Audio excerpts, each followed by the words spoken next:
Yawalapichi live in central Brazil, south of the Amazon rainforest. Today, they are celebrating the beginning of the Peki festival, which honors their fruit trees and hummingbird spirits. It's also the last event in their seasonal calendar of rituals. Colourful dances and games bring cheer to the hardest time of the year. For tribes of the Amazon basin, the rainy season is a continuous one, lasting for half the year. But, on this occasion, the Peki festival threatens to be very different. Unknown to the villagers, the village shaman has predicted a lunar eclipse. For a deeply superstitious community who fear the forces of the supernatural, an eclipse would bring powerful, possibly malicious spirits into their village. For the moment, the chief, his leaders, and the community are unaware of events about to unfold. Xingu National Park lies in the heart of Brazil, and an ecological haven belonging to the tribes of the Xingu region.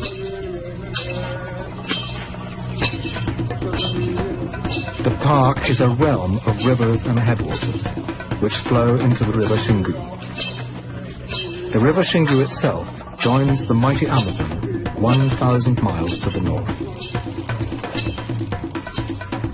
For the communities of Xingu, the rivers and lagoons are the lifeblood of their culture.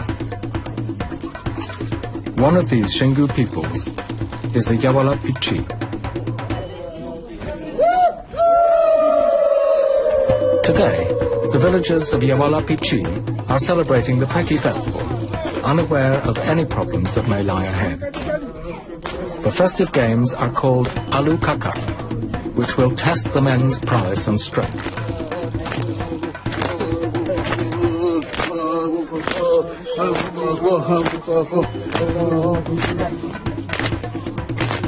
Before the women and children join in the game, the men follow a ceremonial approach to the courtyard in front of the men's hut.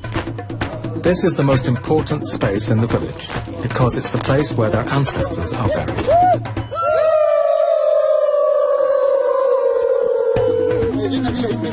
The men have oiled up their bodies in preparation for an assault by the women, and it's Chief Aritana who calls the women to the men's hut. The men can only silently await the frenzy. Women love the Alukaka games. It's one of the few times of year when control swings noticeably in their favor.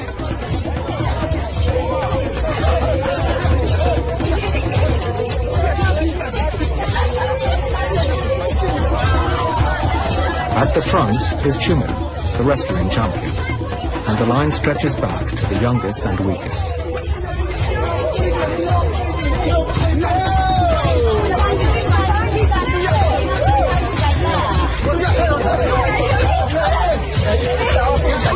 The rules of the game are straightforward. The women must break the line and tear the young warriors off, one man at a time.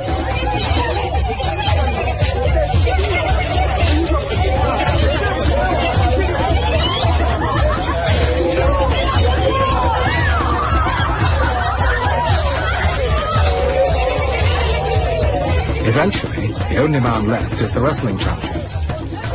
The game ends when the women tear him away from the pole.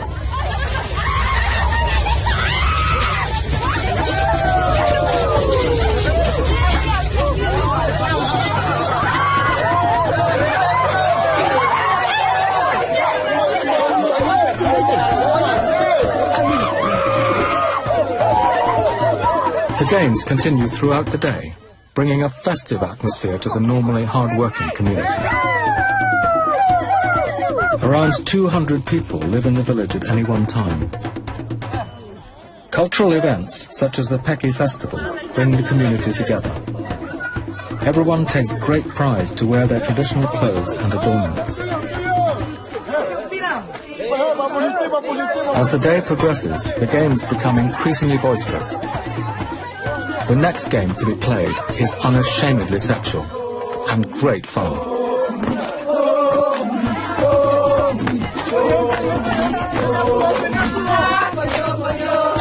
It's a game where genders are reversed.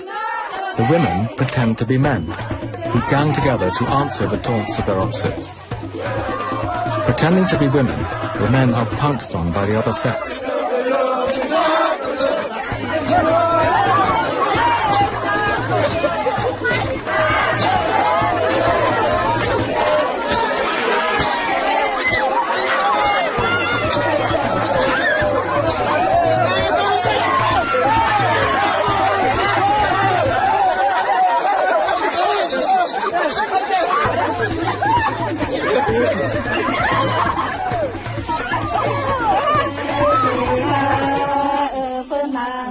After the day's revelry, the village women go off to the river to bathe. Women bathe separately to the men, except when with their husbands or close family.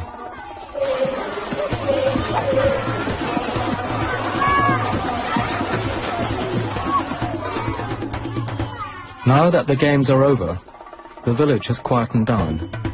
But an unexpected event has brought the Yawalapichi leaders to the men's hut. Chief Aritana has been informed by the shaman that tonight there'll be a lunar eclipse. For Shingu peoples, an eclipse is a sacred event. If it does indeed take place, this will mean postponing the Peki festival. The news will dramatically transform events in the village. Iluka wapuka video keri kajunupa keri jumuka mapuka pai wanukali itapu kazo awaku luku aju mahuti chupuluka aju mahuti chup da aputuka puluka. One of the first rituals performed during a lunar eclipse involves the young men. They will be whipped as the Earth's shadow passes over the moon. Maikalaka izuka, maikalaka, kaya katuka, katuka itsupiwa hapanuka polika, katika, maikalaka. After the meeting, the men head for a small river on the other side of the village to bathe.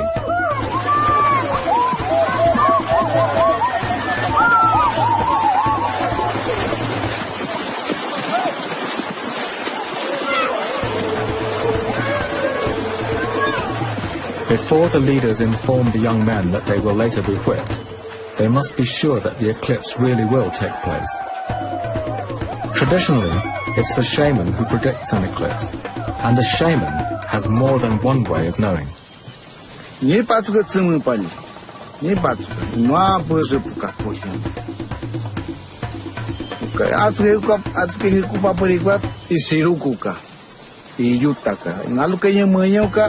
Isiruka iyutapo. Pamau kinala itsemuka. Pa uchika itsemu penyemuka. Paka uchina yata. Katu papuka itisi nyaya. There is another way that a shaman knows of a forthcoming eclipse. Animal behavior is affected by the moon. Though an untrained ear might not notice these subtleties, it's the skill of a medicine man to be aware of these natural signs. The name of the village shaman who predicted the eclipse is Aira. He fears the eclipse. The moon is a powerful creation spirit that will menstruate and even drip blood on the earth. Maititaya konepa, oyambavita, maitaya konepa. Oh, kinikatuiteni penawa. Kinikatuiteni penawa, wan. Yameko. Kinikatuiteni penawa. Na areko ko. Chagani pa obuke korina ewa. Pinyemwako iki kura ewa. Yameko. Pinyemwako iki kura ewa. If an eclipse does indeed take place tonight, the Yawalapichi believe that supernatural spirits will descend on their village. The spirits might bring illness, even death. Kinikatuitena ewa. Oyamahaika. Era muy koi panyemera ko. Oiwa mito.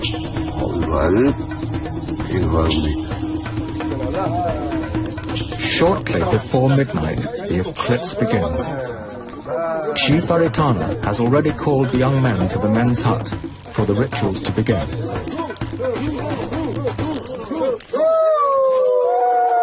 It's important that the tribesmen remain festive and good-natured. If they don't, then the spirits might punish them. An eclipse is seen as a time of renewal and an awakening.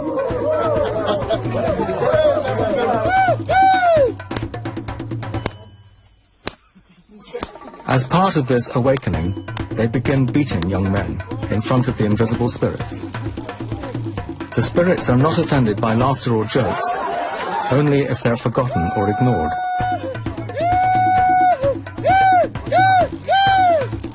The whipping is considered to make the young warriors more courageous. They rid themselves of old fears by running off into the dark.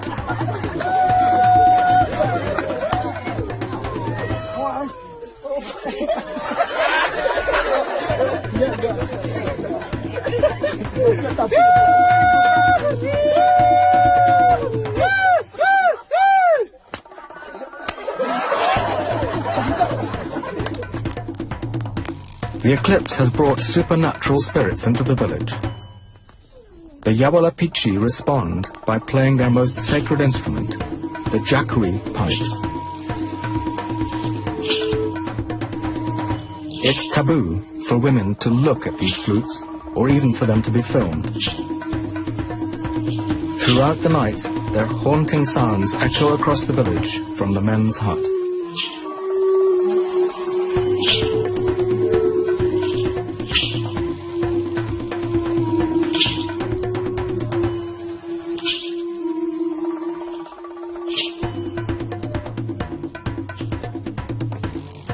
It's the first morning after the eclipse, and the cycle of ceremonies continues. A group of musicians awaken the village with their flutes.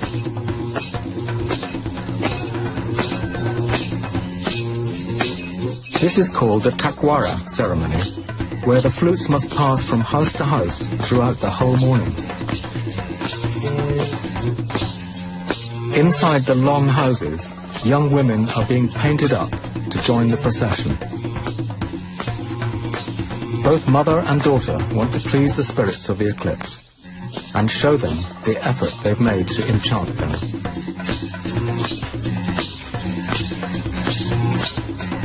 The flute procession continues along the ring of houses, heralding the day of the dances ahead. Grass fibers are tied in a girdle around the girl's waist. A short reed provides the final detail. It's alluring, and it shows off her feminine beauty.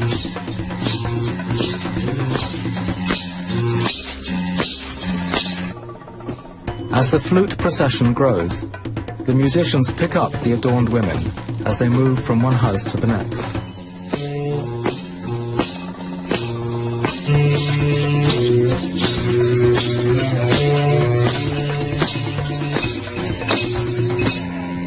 The women of the takwara stand with their backs to the flutes.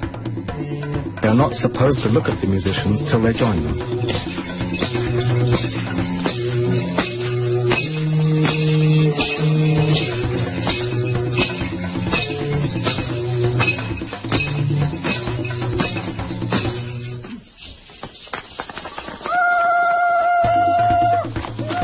The next dance in the cycle of ceremonies is the Tapanawarana. As with all the dances, it's being held to demonstrate to the eclipse spirits that they have not been forgotten.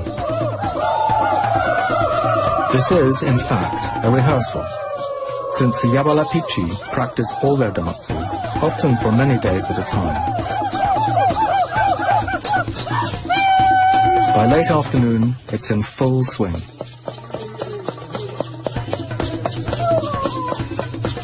The drummer and singer keep time, which the dancers follow with their steps.